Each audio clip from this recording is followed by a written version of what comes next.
it's me again.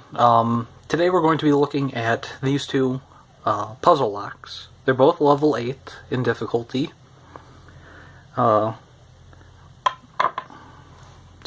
let's start the timer. Okay, there's seems to be no seam lines on this one. Same with this one, though. See that there's like 2 indentations here in the brass. Wonder if that means anything. Now the instructions said all I'll need is everything that came in the package, which were these 2 locks and these 2 sets of metal pieces each.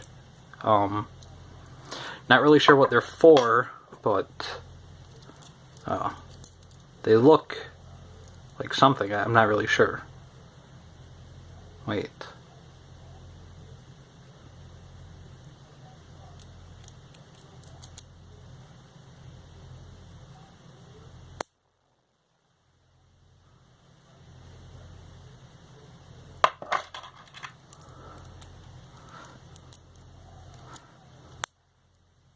Boom.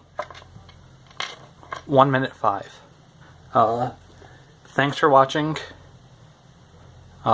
This video was sponsored by Pearl Hozuki on Twitter.